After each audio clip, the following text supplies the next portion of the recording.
Hay muchas cosas interesantes que nos tienen que contar y una de ellas es las que nos cuenta siempre nuestra psicóloga Libertad Reyes, que yo creo que ya está preparada para saludarnos. Muy buenas, Libertad. Como siempre, pues un placer y una alegría estar con vosotros unas semanas más. Un placer, como siempre es para nosotros. Y hoy tengo que preguntarte una cosita que sí que me va llegando de muchos telespectadores, porque estamos viviendo una situación evidentemente que a todos nos toca más o menos de cerca y nos produce un gran estrés, no solo el trabajo, no solo nuestra vida diaria, sino evidentemente esta pandemia, ¿no? Nos está produciendo un gran estrés. Cuando sufrimos este estrés tendemos sobre todo a dejar las cosas para luego, es decir, se nos acumulan tantas cosas que esto lo vamos a dejar para mañana, esto lo vamos a dejar para dentro de un rato y vamos dejando cosas por hacer, como se suele decir. Es decir, ¿qué podemos hacer y por qué lo hacemos? Libertad, cuéntanos. Pues sí, cuando estamos en situación de estrés, en una situación de cambio, sobre todo en aquellas situaciones en las que nos exigen una tarea nueva o una tarea que nos requiera complejidad, que nos requiera atención, que sea algo que no estamos acostumbrados a hacer, las personas solemos procrastinar. ¿Qué significa esa palabra? Procrastinar significa dejar para luego aquello que tengo que hacer y me pongo a hacer otras cosas que no tienen nada que ver. Vamos a pensar que nos mandan una tarea importante en el trabajo o en casa y que yo de repente me pongo a hacer otras cosas diferentes, como por ejemplo limpiar y ordenar, que son las conductas más típicas, y me pongo a hacer cosas que no tienen absolutamente nada que ver con la tarea que me han solicitado o que me han pedido. Las personas solemos procrastinar cuando estamos en situaciones de estrés y también cuando tenemos el cerebro muy cansado, cuando estamos mentalmente muy cansados.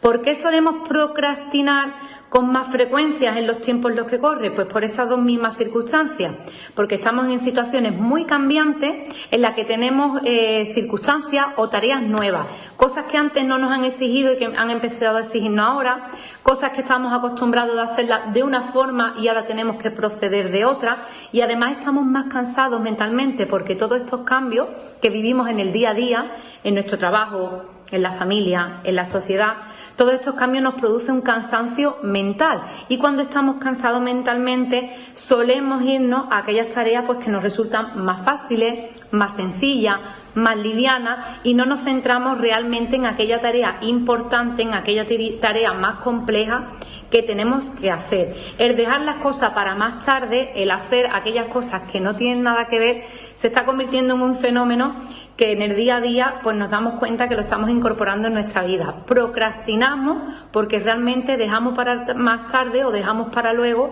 aquellas cosas que, aunque sean importantes, nos resultan más complejas. Libertad, ¿y qué podemos hacer para no hacer esto? Es decir, para no dejar las cosas para luego, para organizarnos, para tener una buena rutina y para que esas cosas que son importantes, bueno, pues no se nos queden en el tintero. Danos unos consejitos. Pues para intentar o evitar procrastinar, es decir, intentar evitar pues no dejar aquellas cosas importantes que tengo que hacer, dejarlas para luego o para mañana, o incluso que se queden ahí marginadas y al final no las llevo a cabo, podemos hacer una serie de actuaciones o podemos llevar a cabo una serie de recomendaciones. La primera de ellas es aceptar que en nuestra vida va a haber cierto grado de procrastinación, es decir, vamos a pensar que esa procrastinación es como nuestra mascota, la tenemos que hacer nuestra, pero tenemos que llegar a dominarla, a manejarla. Siempre va a haber tareas en nuestra vida que nos va a costar trabajo hacerlas a la primera, que nos va a costar trabajo retomarla, o que la vamos a dejar ahí en el último hueco de la agenda o en el último hueco del día, o vamos a hacer como si no estuviera para ver si otro día o en otro momento me coge con más ganas o con más fuerza. Bien, una cosa es aceptar cierto nivel de procrastinación y aceptar que, bueno, todos los humanos funcionamos un poco así, y otra cosa es tomárnoslo como una amiga de todos los días. Es decir, la procrastinación tiene sus consecuencias negativas, y es que al final, si dejamos de hacer aquello que es realmente importante, nos vamos a centrar demasiado en aquello que no tiene importancia. Vamos a pensar que tenemos un examen y que tenemos que estudiar para ese examen, y en vez de ponernos a estudiarlo, empezamos a ordenar el escritorio, a ordenar los materiales, a limpiar la casa, a ordenar los apuntes, pero realmente nunca me pongo a estudiar. Una cosa es aceptar cierto grado y otra cosa es no tener ningún grado de exigencia. Segundo, otra de las cosas que podemos hacer es establecer tareas más sencillas, es decir, de ese reto, de esa tarea compleja que tengo, vamos a intentar secuenciarla o dividirla en tareas más pequeñas. Para eso utilizamos una parábola, la del elefante y la hormiga, que dicen el elefante cuando tiene que matar a las hormigas para comérselas no tiene ningún trabajo, porque de una pisada pues obtiene ese alimento. Sin embargo, si le decimos a una hormiga que tiene que matar a un elefante, ahí estaría ante un reto muy grande y posiblemente esa hormiga tendería a procrastinar, es decir, tendería a no intentar afrontar esa situación porque es un reto demasiado grande. Utilizamos un poco esta parábola o esta metáfora para explicar por qué las tareas complejas al final nos parecen tan grandes que intentamos no afrontarlas. Por eso esas tareas tan grandes hay que dividirlas en tareas más pequeñas, en tareas más simples, en objetivos a corto plazo que me lleven poco a poco a alcanzar esa tarea. Y mientras estoy haciendo esas pequeñas tareas, no estoy procrastinando, estoy realmente enfrentándome a esa situación.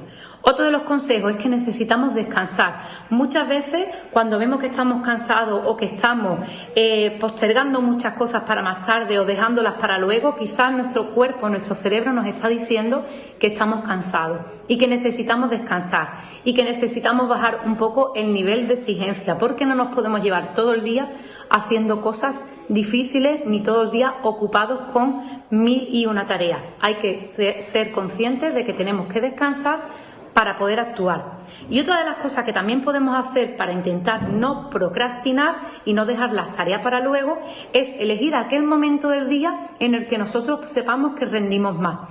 Todas las personas tenemos un momento a lo largo del día o a lo largo de la mañana o a lo largo de la tarde en la que somos más productivos, en la que nos sentimos más despejados y con más fuerza.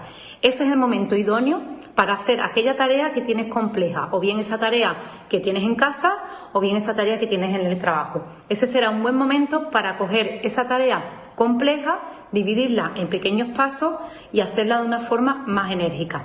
Procrastinar, al fin y al cabo, es dejar aquellas cosas para luego, y lo que tenemos que intentar que ese luego no sea tan tarde y que esas cosas no sean tan grandes.